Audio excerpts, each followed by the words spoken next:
ओम शांति। मैं सर्वप्रथम तो अपनी लता बहन और उन्हें अपनी प्यारी प्यारी मंजू बहन का बहुत बहुत धन्यवाद करती हूँ, जिन्होंने बहुत प्यार के शब्दों से मेरा परिचय दिया है। परिचय तो वास्तव में हमारा एक ही है कि हम प्यारे बाबा के वो सेवाधारी बच्चे हैं जिनका सदा यही एक लगन है कि दाता श्वास श्वास प्रतिपल आपकी सेवा में अगर जाए तो इससे बढ़कर बड़ा भाग्य कौन सा हो सकता है। दाता ने हमें इस सृष्टि पर आकर एक नई सृष्टि का शुभ आरंभ करने में हम बच्चों को सहयोग का हाथ देने के लिए जो विशेष रूप से ये आग्रह किया, कितनी ऊंची और श्रेष्ठ बात। क्या स्वयं भगवान नव सृष्टि का निर्माण नहीं कर सकता, लेकिन उनके ये कथन कि कर्म क्षेत्र पर जो करेगा वो पाएगा, तो दाता हर कर्म अपने बच्चों के द्वारा करा कर बच्चों का भाग्य बनाते हैं। कराते स्वयं हैं और भाग्य हम बच्चों का बनाते हैं। और सचमुच ये समय ऐसा ही चल रहा है। मुझे ऐसा प्रतीत होता है कि दाता वरदानों से झोली भरपूर करके सदा अपने बच्चों की झोली भरपूर करने के लिए तत्पर है। और आज तो मैं आप सबको जो विशेष रूप से प्रवृत्ति में रहते हैं, चाहे कन्याएं भी अपने परिवारों में रहते हैं, माताएं हैं या युगल रूप से हैं, लेकिन प्रवृत्ति में रहने वाले मुझे सभी राजा जनक ही प्रतीत होते हैं। मैं कहूंगी एक राजा जनक नहीं थे जिन्होंने प्रवृत्ति में रहते हुए प्रवृत्ति से उपराम स्थिति को बनाया और प्रवृत्ति में रहते प्रवृत्ति की बातों में नहीं आए। मेरे प्यारे बाबा ने अपने बच्चों को ये तरीका बताया कि रहना घर परिवार में है, लेकिन परिवार में रहते हुए नष्ट मोहा बन के रहना है। लगन एक से लगे रहे, कर्म जो भी आपको सौंपे गए हैं वो कर्म संपूर्ण रूप से करना। जैसे राजा जनक का पाठ अदा करने वाली मेरी प्यारी बहनों और भाइयों, मैं ये समझती हूँ कि जिन्होंने इतना ऊंचा रोल ईश्वर द्वारा दिया हुआ स्वीकार किया है, दाता उनको अपने वरदान देकर के अवश्य आगे बढ़ा रहे हैं और बढ़ाते ही रहे, क्योंकि श्रेष्ठ कार्य करने वालों को दाता का वरदान सदा प्राप्त होता है। इसी राजा जनक से जुड़ी हुई मैं एक राजा जनक की ही गाथा सुनाऊंगी। हो सकता है आप में से कुछ ने सुनी हुई भी हो। कहते एक बार राजा जनक को स्वप्न आया और स्वप्न में उन्होंने देखा कि पड़ोसी राजा से उन्होंने हार खा ली और वो राजा राज्य करने लगा और राजा जनक अपना देश छोड़ करके जंगल में वास करने के लिए चले गए। जंगल में दर दर भटकते रहे, कभी इधर जाए कभी उधर जाए। एक बार उनको बहुत भूख लग गई, लेकिन जंगल में कहां से खाएं। कहते हैं कि एक दूर से दिखाई दिया एक मंदिर का स्थल और वहां पहुंचे। सोचा कि इस मंदिर से कुछ प्रसाद मिलेगा तो मैं अपनी भूख को मिटा सकूंगा। लेकिन जंगल उस समय उस मंदिर में प्रसाद बढ़ चुका था। लेकिन राजा के पहुंचने पर वजीर ने ऑर्डर दिया मंदिर के पुजारी को कि जैसा भी हो राजन को प्रसाद खिलाया जाए। तो उसने कड़की कड़छी के साथ लगा हुआ और पतीले की लिप्टन में लिपटा हुआ जो प्रसाद था उसे एक पत्थर पर डालकर राजा के हाथ में मारा। और राजा उस प्रसाद को लेकर चल दिए। अभी थोड़ी ही दूर चले थे कि एक चील ने झपट्टा मारा और झपट्टा मार के प्रसाद सारा ही ले गई। राजा देखते रह गए और उनकी नींद खुल गई।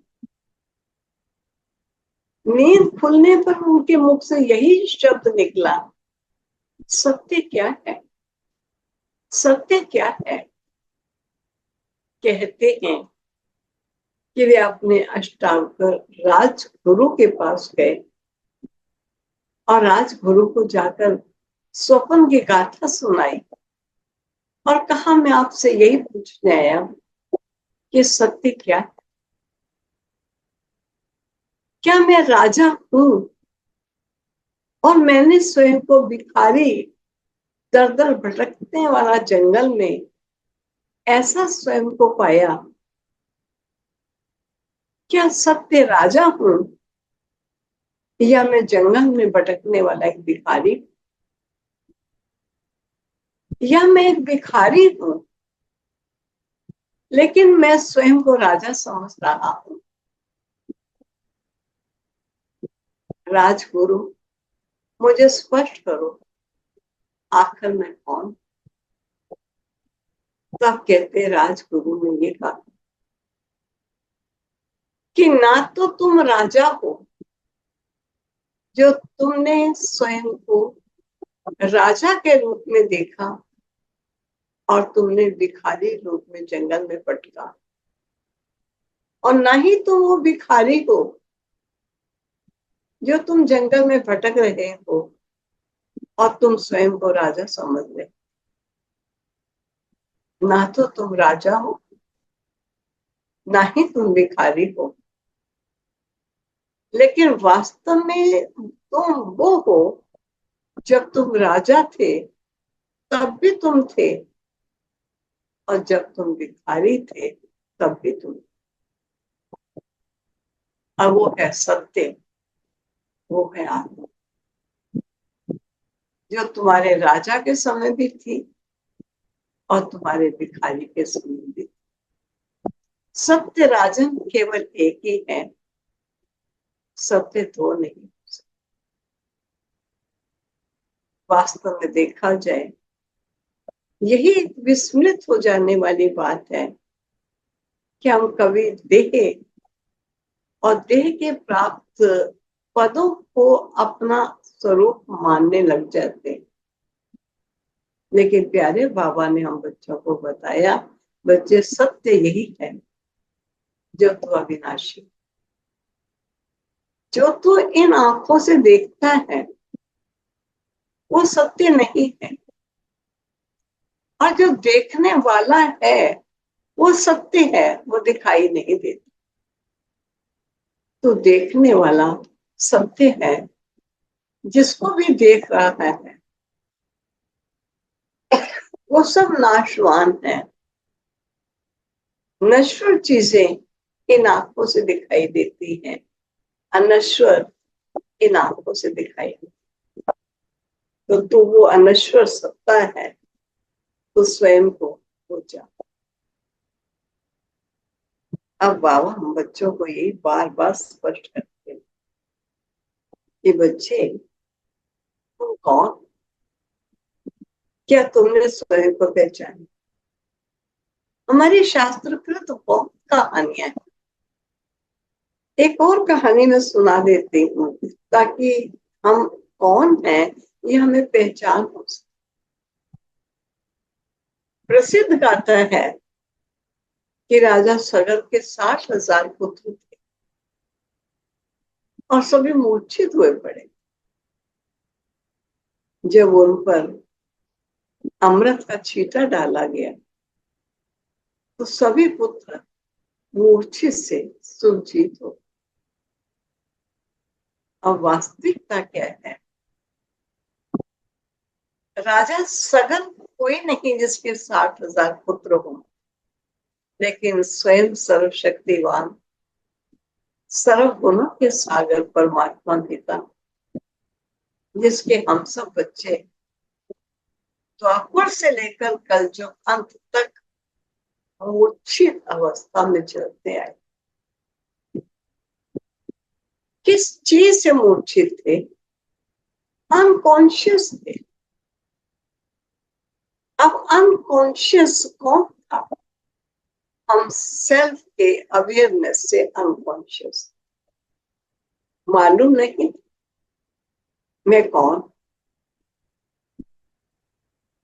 जब परमात्मा पिता ने ज्ञान का छींटा लगाया, उस ज्ञान के छींटे से हमारी बेहोशी टूटी और हमको पता चला क्या कौन है, सत्य क्या है।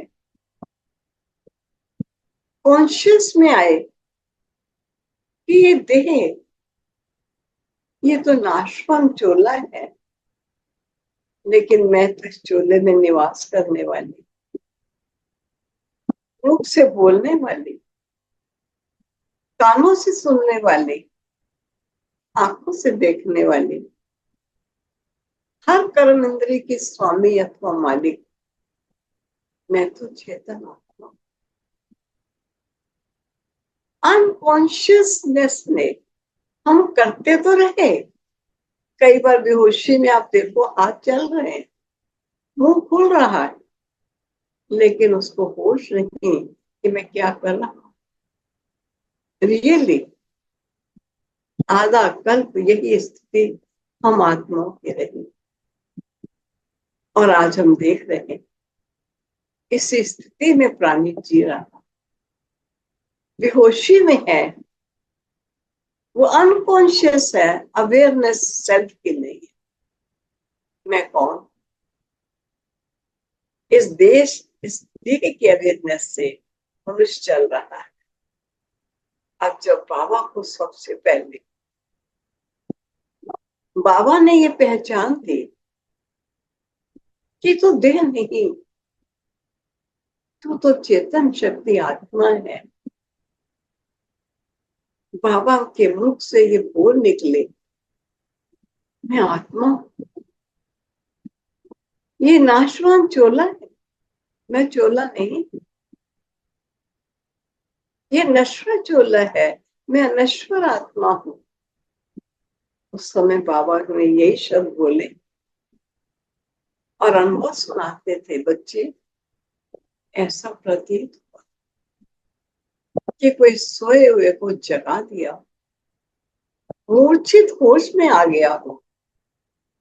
मैं जिसको देखता मुझे सब अपने देखने में आने लगे। ये मेरा पुत्र है, ये मेरी पत्नी है, नहीं, ये भी आत्मा है, ये भी आत्मा है। जो आप सब ने ये बात सुनी कि जब बाबा आगे तो बाबा की डायरियां भरी हुई निकली, जिन डायरियों में और कुछ नहीं था, केवल यही शब्द थे।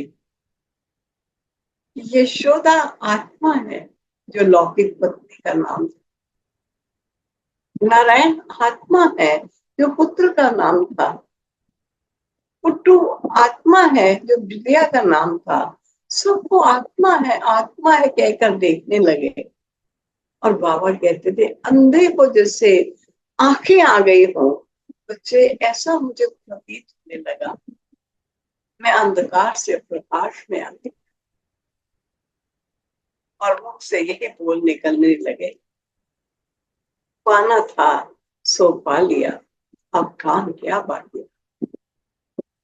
वो जो बिजनेस था हीरो का, ऐसा लगने लगा ये हीरे थोड़ी हैं, ये तो कोयले हैं। हीरा तो मुझे मेरे भगवान ने बता दिया।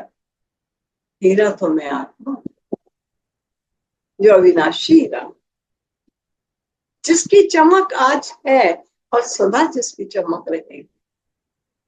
मैं वो अजर अमर अविनाशी हीरा हूं। ये समझ आ गई। बाबा ने अपने बच्चों को बताया कि बच्चे, तुम भी आत्मा हो। अब बच्चों को तो ये बात पूरी समझ में नहीं आई, लेकिन बाबा की आत्मिक स्थिति इस कदर आत्म स्वरूप में आ गई कि बाबा की पत्नी जब अपना अनुभव सुनाती थी तो यही कहती थी कि मैं कभी बाबा को, जिसको मैं आज तक पति परमेश्वर समझकर मानती चली आई, और जब तक मैं उनका पूजन नहीं कर लेती थी, मैं उन्हें गद्दी पर नहीं जाने देती थी। और बाबा को भी मालूम था कि पहले ये मेरी पूजा करेगी, फिर मुझे काम पर जाने देगी, और कहते थे अच्छा जल्दी आओ, जो करना सो करो। वो तिलक लगाती, फूल चढ़ाती। जब बाबा ने यही कहना शुरू किया मैं आत्मा हूँ, तो हमें समझ तो नहीं आया। लेकिन जब मैं बाबा को देखती, और अगर मैंने कभी बाबा को पति निगाह से देख लेती कि मेरा पति है, मुझे लगता मैंने पाप कर दिया। पति नहीं, ये देह है ही नहीं, ये तो आत्मा। मेरी दृष्टि बदल गई, देह का पतिपन का भाव बदल गया। कई बार बच्चे बाबा को कहते थे बाबा, हमारा बाबा भगवान हो गया। बाबा बच्चों को कहता था बच्चे ऐसे नहीं कहते, इंसान भगवान नहीं होता। लेकिन बच्चों को समझ नहीं आता था कि हम बाबा को क्या कहें। इतनी देखी स्थिति थी बाबा की। ये पुरुषार्थ पत्नी का नहीं था, ये पुरुषार्थ बच्चों का नहीं था, लेकिन बाबा की देही स्थिति इस कदर परिपक्व होती चली गई कि बाबा से सबको देही का देह भान की वृत्ति समाप्त होती गई, और देही स्थिति में बाबा की स्थिरता के कारण बाबा से अलौकिक अनुभूतियां होने। बाबा कहता है तुम किसी को ना बदलो, किसी के बदलने की चिंता ना करो, तुम स्वयं को बदलो। यहाँ तक बाबा ने कह डाला है, तेरे बदलने से संसार बदल जाएगा। अरे मेरे बदलने से संसार कैसे बदल जाएगा? जिससे बाबा बच्चों को बताते हैं तेरी दृष्टि अन्य की दृष्टि का परिवर्तन करे, तेरी वृत्ति से मानव की वृत्तियों में अंतर आए, तो बार बार अपने सत्य स्वरूप को स्मृति में लाना। अभी भी आप वाणी सुनते हैं, कितनी बार बाबा कहता है बच्चे तो आत्मा है। अपने से पूछ मैं कौन। तो मुझे याद आता है उस समय का कि बाबा के अंदर अपने और पराये का भेद खत्म हो गया। सबको बाबा अपना समझने लगा। हमारी दादियां सुनाती हैं कि जब बाबा गीता का ज्ञान गीता पकड़ के हाथ में सुनाता, लेकिन बाबा से भाषना कुछ और सी आती थी, जैसे श्री कृष्ण सामने बैठे। और बाबा भी कहता था मैं कृष्ण नहीं, लेकिन आलमाइटी उस आत्मा के प्रथम जन्म का दिव्य साक्षात्कार आत्मा को करा रहे हैं, क्योंकि उस समय वो देह भान से न्यारी आत्म स्थिति की स्थिरता में। तो अपनी दादियां कहती जब हम गेट पर खड़े होते, कोई नए आगंतुक का आगमन प्रभु का होता उनके स्वागत के लिए, तो हम खड़े होके यही बोलते, आओ मम आत्मा आओ, हे मेरे प्रभु के प्यारी आत्माएं आओ। जो आता उसको ऐसा प्रतीत होता कि मैं अपनों के पास आया हूं और अपने ही घर में आया। ये दृष्टि का परिवर्तन, सबकी वृद्धि का परिवर्तन, जिसने अन्य आत्माओं में भी ये परिवर्तन लाया। आज हम बच्चों को बाबा बार बार ये समझाता है, बच्चे कितनी देर अपने को आत्मा समझ, सोचो, पूछो अपने आप से, सोल कॉन्शियस हुई है, अर्थात आत्मा की बेहोशी ठीक हुई है कि अभी तक सेल्फ अवेयरनेस नहीं हुई और देह के अभिमान में है। अगर सोल कॉन्शियस हो जाए, अर्थात उसकी बेहोशी ठीक हो जाए, कॉन्शियसनेस में आ जाए, तो उसकी दृष्टि, उसकी वृत्ति, उसकी कृति, उसका प्रत्येक क्षण परिवर्तित हो। आज कई बार हम देखते हैं कि कईयों में परिवर्तन नहीं देखने में आता, स्वयं में, उन्हें स्वयं में कई बार शक लगता है कि हम आत्मा हैं, लेकिन जो परिवर्तन बाबा हमें चाहते हैं वो परिवर्तन हमें क्यों नहीं आता। और कभी कभी आत्मा निराश होती, हम पुराने हो गए हैं, हमें यही परिवर्तन होना चाहिए, ये परिवर्तन क्यों नहीं हो रहा, कारण क्या है। देखिए, कारण कुछ नहीं है, एक ही कारण है कि अभी तक बेहोशी पूरी टूटी नहीं है। अभी अभी मैं आत्मा हूं, फिर देव, तो वो जो संस्कार दे के अभिमान के आधा कल्प के इतने परिपक्व हो चुके हैं, वो खत्म नहीं हो सकते। वो खत्म कब होंगे, जब आत्मा अपने होश में आएगी, अर्थात अपने आत्म स्वरूप की स्मृति में स्थित। जितनी उसकी दृष्टि में स्वयं के प्रति और अन्य के प्रति आत्मिक भाव आता, उतना उतना उसको उसके पुराने देह अभिमान के संस्कार उसे छोड़ते चले जाए। एक एक संस्कार को हटाने में टाइम लगे, और बहुत समय के पुराने संस्कार, बाबा कहते हैं एक एक संस्कार को हटाने में समय नहीं लगाओ। मेरे बच्चे, जितना जितना तू देह में रहते, देह से अलग आत्म निष्ठा की स्थिति में रहेगा, उतना उतना देह अभिमान से बने हुए तेरे संस्कार, उनसे तू अब उठता जाएगा। और जो आत्मा का सत्य स्वरूप है कि मैं शांत हूँ, शुद्ध हूँ, पवित्र हूँ, निर्मल, वो तेरा स्वरूप जागृत हो। तुझे कहना नहीं पड़ेगा मैं आज शांत स्वरूप आत्मा हूँ, मैं प्रेम स्वरूप आत्मा हूँ, पहचान मिल गई, ये मेरा स्वरूप है। और ये स्वरूप धीरे धीरे इतना नेचुरल सा होता जाएगा कि अशांत करने की बात भी आपको अशांत नहीं करते, परेशान करने की बात भी आपको परेशान नहीं कर पाए। कई बच्चे बाबा ने कहा, देखना चाहिए कि हमें परिवर्तन कितना, क्योंकि ये परिवर्तन आपका आप तक सीमित नहीं।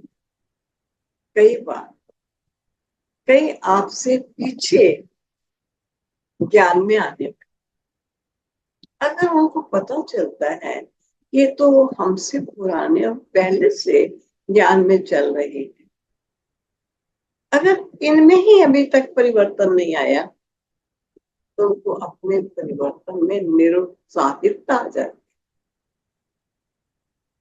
और ये निरुत्साहितता दिलाना ये हमारा काम हो जाए, क्योंकि हमने अपने जीवन में अभी वो परिवर्तन नहीं लाया जो आत्मा में परिवर्तन होना चाहिए। हमारे बोल, स्वभाव, दृष्टि वृत्ति में, चाल बोल में, हर चीज में जो परिवर्तन चाहिए। बाबा कहते हैं आत्मा अपने स्वमान में आएगी तो उसका स्वरूप बड़ा निखरा हुआ है, बहुत उज्जवल है, पवित्र स्वरूप है, तो उसकी पवित्रता निखरती चली आएगी और जो अपवित्रता है ये उससे दूर होती चली जाएगी। ये अपने आप को देखना है कि हम कितना स्वयं को परिवर्तित कर रहे हैं। हम जागृत हुए हैं या अभी तक बेहोशी में चल, सोल कॉन्शियस हुई।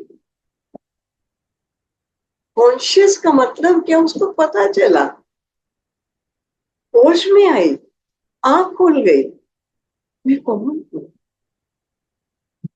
कहां से आई, कहां पर आई, किस लिए आई, क्या करने आई, ये अन्य सभी कौन है।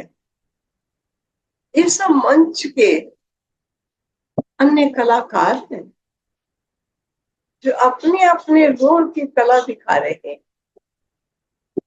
नाटक को नाटक समझ के देखना शुरू हो जाएंगे, किसी बात से डिस्टर्ब नहीं होंगे। बाबा सदा सुनाते हैं नशा चढ़ जाएगा, मैं किसकी सुनता, अगर मैं आत्मा हूं तो परमात्मा की सुनता।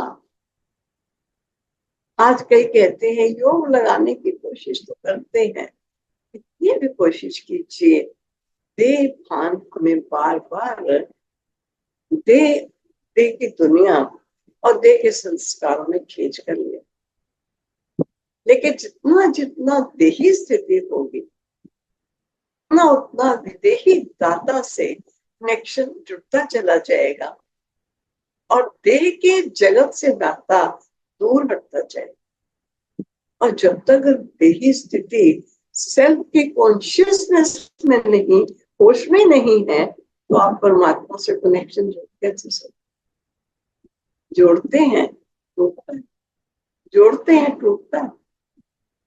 जो वो रस आना चाहिए, जो प्रभु प्राप्ति की अनुभूति होनी चाहिए, जो मिल गया, पाना था सो पा लिया, जो अंदर की आवाज होनी चाहिए, ये आवाज तब तक नहीं हो सकती जब तक आत्मा अपनी कॉन्शियस में तो अपने आप से पूछो मैं कितनी देर स्वयं को आत्मा से। इसलिए बाबा कहते हैं कुछ नहीं करना, इसमें मेहनत जरूर और अभ्यास की आवश्यक। बिना मेहनत के और बिना अभ्यास के आत्म स्वरूप की स्मृति निश्चित हो। मैंने कॉन्शियस ही तो तुम भी किया है बच्चे। अब कॉन्शियस सोल कॉन्शियस मानो आत्मा बेहोश थी अर्थात अनकॉन्शियस थी, अनअवेयर थी सेल्फ की नॉलेज से, तुम्हें अवेयर किया है तुम कौन। अब कई बार ऐसा भी होता है, बाबा ने इस बात में हमें कई बार सुनाया, जब किसी को देखो तो ध्यान रखना मस्तक में देखो, मस्तक में आत्मा रूपी मणि का वास। अगर मस्तक में देखेंगे तो मणि को देखो, मणि को देखोगे, बाबा ने कहा मुराद पूरी हुई। और देह में देखोगे तो देह को बाबा कहते हैं सांप को देखोगे तो विष मिलेगा, देह भान कोई ना कोई विकृति होगी काम के। इसलिए बार बार किसको देखना, किससे मेरा नाता। इसमें मैंने एक देखा जो कहते हैं कि जैसा संग होता है वैसा ठीक है। हम दुनिया में अच्छा संग और बुरे संग को जहां तक पहचान सकते हैं पहचान, और हम कोशिश करते हैं बुरे संगत से थोड़ा मुख मोड़ के रखें और अच्छे संगत। लेकिन एक बात जो बाबा ने हमको स्पष्ट की कि देह है जिसमें आत्मा को सदा रहना है, अर्थात बिना देह के संग के आत्मा रह ही नहीं सकती। और जो नाशवान चीज है वो झूठी। अब बताओ, झूठ के संग में आत्मा रहती है तो क्या झूठ का प्रभाव आत्मा पर नहीं पड़ेगा? बाहरी प्रभाव से हम बच सकते हैं, लेकिन देह के प्रभाव से हम कैसे बचें? जबकि देह के बिना आत्मा इस साकार संसार में, इस सृष्टि मंच पर स्टे कर ही नहीं सकती। तो बाबा ने बहुत सुंदर तरीके बताए। बाबा ने कहा, ध्यान रखना, ये देह नाशवान है, ये तुम्हारे पर प्रभाव नहीं डाले। देह में रहते ही याद रखना, ये देह मेरा वस्त्र, जो रियलिटी है, मेरी देह कहते हो ना, मेरा चोला कहते हो, तो ये मेरा वस्त्र है। ये कर्मचारी है, मेरी कर्म इंद्रियां। कोई देखने का काम करती है, कोई सुनने का काम करती है, कोई बोलने का काम करती है, कोई चलने का काम करती है। ये मेरे कर्मचारी, मेरा अस्तित्व इनसे अलग है। इनमें रहते हुए बार बार स्वयं को स्मृति दिलानी पड़ेगी, मैं कौन हूं? मैं इस देह रूपी वस्त्र की मालिक विभिन्न प्रकार के रोल अदा करने के लिए मैंने इस चोले को धारण किया है, लेकिन मैं ये चोला नहीं। आप विचार कीजिए, अगर एक डॉक्टर पागल खाने का है और पागलों का इलाज कर,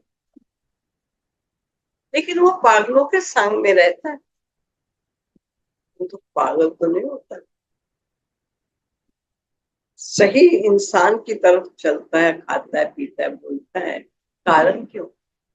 क्योंकि वो अपनी पोजीशन में कि मैं डॉक्टर हूं, मैं इनका इलाज करने के। एक पुलिस का कर्मचारी है जिसको कहीं भी ऑर्डर मेंटेन करने के लिए थाने के जेल के अंदर रहना, लेकिन कैदियों के साथ रहता हुआ वो चोर तो नहीं बन जाता। वो ये समझता है कि मुझे लॉ एंड ऑर्डर मेंटेन करने के लिए इस जेल में रहना। तो जब उसे अपनी पोजीशन याद रहती है तो उनके संग का प्रभाव उस पर नहीं आता। वो अपनी ड्यूटी का सही पालन करता है और अपने पोजीशन को भूलता नहीं। हम बच्चों को भी बाबा यही तो कहते हैं, बच्चे तुम अपनी पोजीशन को नहीं भूलो। हम सर्वशक्तिवान के बच्चे हैं, ज्ञान सागर के बच्चे हैं, शांति दाता के बच्चे हैं। विश्व में शांति फैलाने के लिए हमारा रोल है। हम तो केवल मात्र कर्म इंद्रियों सही मेंटेन करने के लिए इन कर्म इंद्रियों के मध्य रहे। क्या देखना है, क्या नहीं देखना है, क्या सुनना है, क्या नहीं सुनना है, क्या बोलना है, क्या नहीं। इसे कहते हैं आत्मनिष्ठा की स्थिति। ये नहीं मैं आत्मा हूं, लेकिन रियली इस कॉन्शियसनेस में हम आए हैं। ये होश हमको रहता है कि अभी तक बेहोशी आती है, या अभी तक पूरी होश में आई ही नहीं। तभी बाबा कहता है, बच्चे ये फर्स्ट लेसन तेरा लास्ट लेसन। तो कुछ मेहनत ना कर, अपने स्वरूप को पार कर और इसकी स्थिति में स्थित हो जाए। स्वयं को देख, अन्य को देख। वैरायटी रोल करने वाले एक्टर्स हर एक उस रूप से देखना चाहिए। इसलिए बाबा हम बच्चों को कहते, जितना जितना सोल कॉन्शियस बनते उतना गॉड कॉन्शियस। अगर सोल कॉन्शियस अवस्था आपकी नहीं है तो आप मेरी कॉन्शियसनेस में कि हम दाता के बच्चे हैं, सर्वशक्तिवान की संतान है, ये स्मृति स्मृत हो जाती। अगर इस स्मृति में रहना है तो सोल कॉन्शियस स्थिति को बढ़ाते चले जाओ। मैं राजा का पुत्र हूं तो राजकुमार का नशा है। मैं राजकुमार हूँ, राजकुमार हूँ, राजा कौन है पता ही नहीं, तो राजकुमार को राजकुमारी का नशा क्या दे। राजकुमार हूँ या राजकुमारी हूँ, लेकिन राजा का पुत्र, राजा के पुत्र हम कौन, इसके बच्चे अपने आप से पूछे, ये याद रहता है शरीर के मालिक कहते सोल को कॉन्शियस, सोल कॉन्शियस में आ गई। सगर के 60,000 पुत्र मूर्छित थे, छीटा लगाया, वो सुरजीत हो गए। बाबा कहते सोल, अगर सोल कॉन्शियस हो गई तो पता चला ये साकार दुनिया मेरा घर नहीं है। मेरा घर तो अलग है, जो मेरे पिता का घर है मेरा तो वो घर। अब ये कॉन्शियसनेस है, मैं यहाँ का रहने वाला नहीं हूँ, मैं तो प्रार्थना करने के लिए आया। मैं शांत देश का वासी। एक एग्जाम्पल, एक माँ ने अपने बच्चों की पालना, पति का साया सिर से हट गया, अपने बच्चों की पालना में उसने जितना भरसक प्रयत्न कर सकती थी किया। अपना जेवर कपड़े बेच कर भी अपने बच्चों को स्टैंड, और जब बच्चे बड़े हो गए, स्टैंड हो, माँ बड़ी खुश, बच्चे भी खुश। अचानक माँ पर कुछ ऐसी आपदा आई जिस आपदा का बच्चा,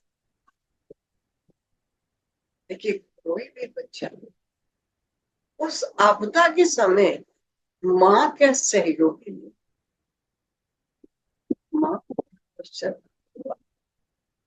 जिनके लिए मैंने सारा जीवन लगाया, और आज मुझे अचानक ऐसी आपदा आ गई, और आज कोई भी बच्चा मेरे साथ नहीं खड़ा और सहयोगी नहीं बना, उसको बड़ा दुख होने लगा। कहा मैंने किस लिए सब कुछ किया ऐसे बच्चों के लिए। और वास्तव में देखा जाए तो आत्मा भूल जाती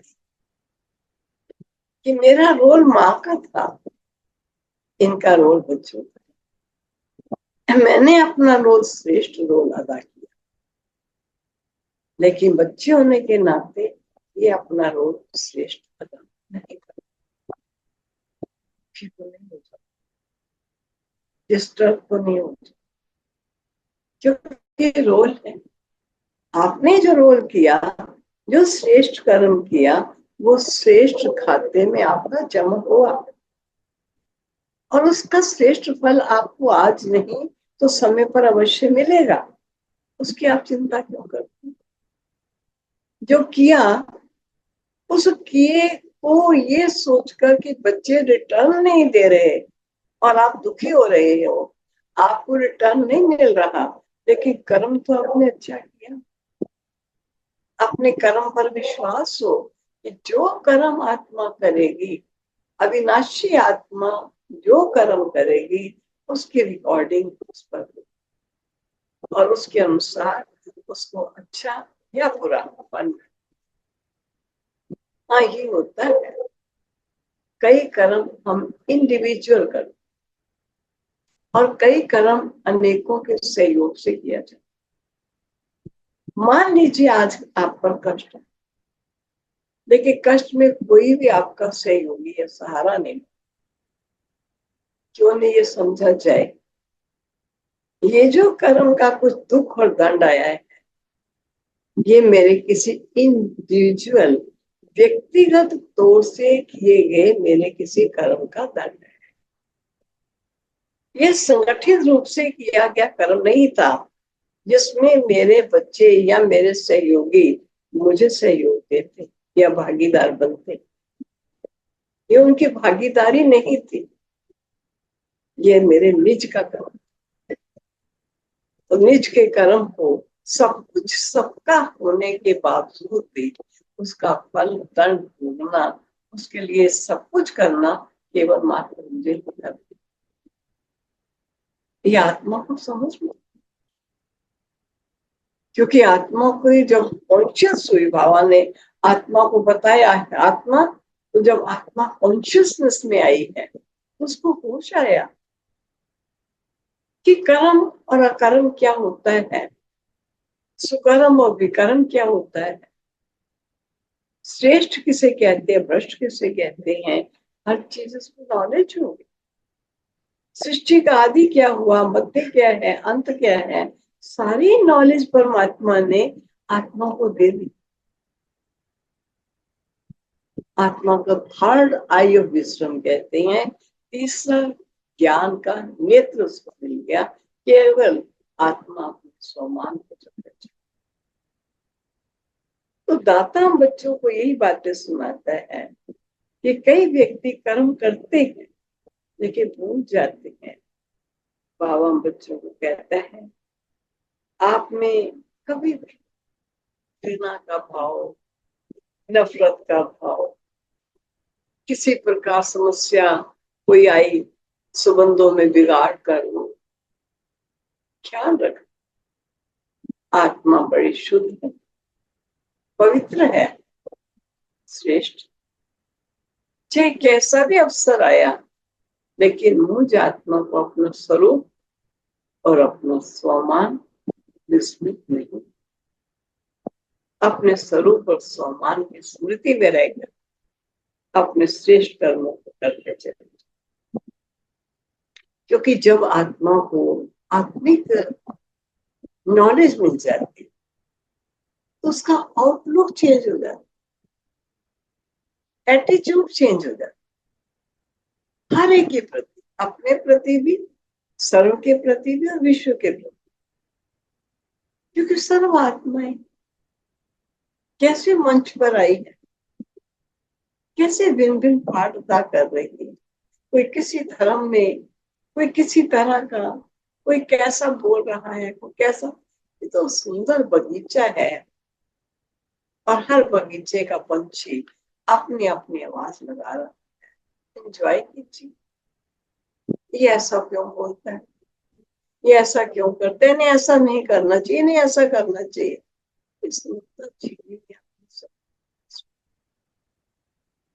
बाबा ने कॉन्शियसनेस दिला दी, हे आत्मा, मैं रचता हूं तो रचता, तेरा अपना रोल, अन्य आत्माओं का अपना रोल, सब अपना अपना रोल कर रहे हैं। हर एक के रोल को देखकर इंजॉय करो।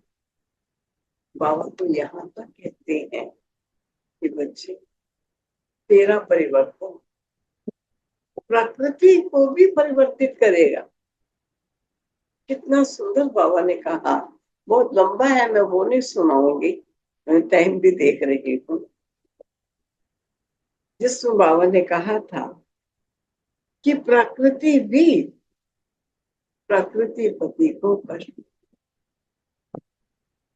अगर तुम आत्मा अपनी प्रकृति को अपने अधीन करके चलते हो कि ये मेरी प्रकृति है, ये कर्मेंद्रियां मेरी है, मुझे इनके द्वारा कर्म प्रकृति के अधीन हो, प्रकृति को अपना अधिकारी बनकर प्रकृति का उनसे कर्म लेते हो। तो बाबा ने कहा था, ये प्रकृति तुझे कभी कष्ट,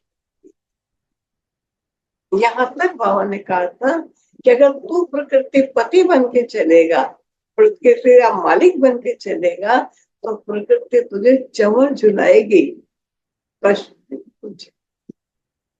सोचिए, आत्मनिष्ठा की स्थिति इतनी श्रेष्ठ और इतनी महान, जिस पर हम बच्चे टेंशन क्यों नहीं परिवर्तन आ रहा, जो परिवर्तन बाबा चाहता है और जो परिवर्तन हम भी अपने से चाहते हैं, और ना आने का कारण ये है, हम स्वयं से पूछिए, हम कितनी देर स्वयं को आत्मा समझते और कितनी देर दूसरे को आत्मा की दृष्टि से देखते।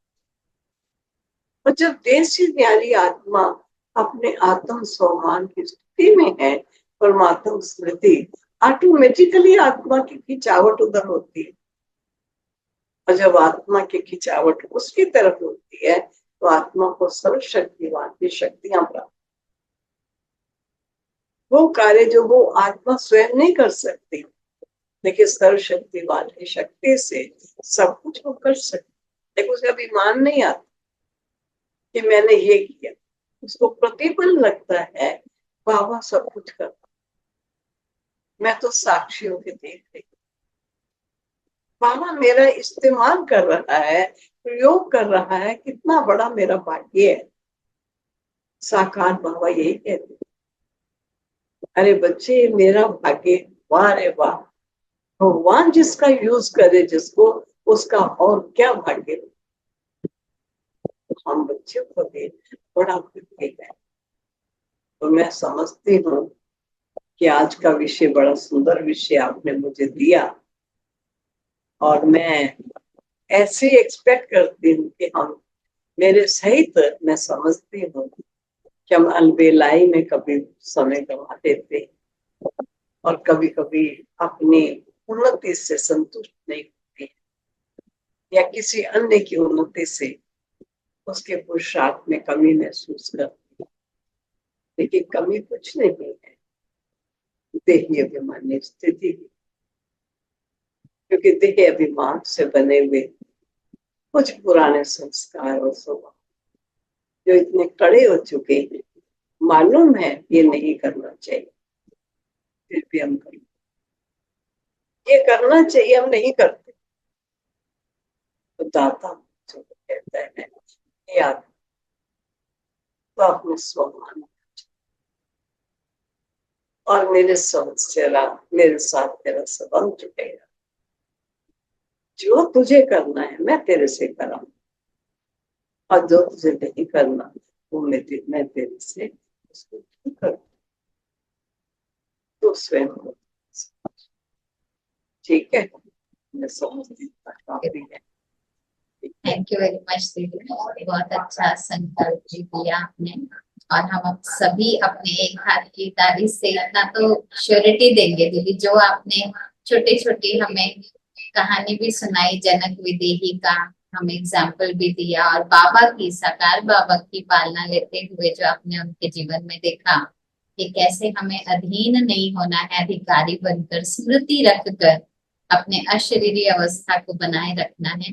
हम अवश्य ही होमवर्क के द्वारा पूरा मास जब तक ये हम अभ्यास करेंगे, आपकी छोटी छोटी बातों का ध्यान भी रखेंगे। Thank you very much. Shanti.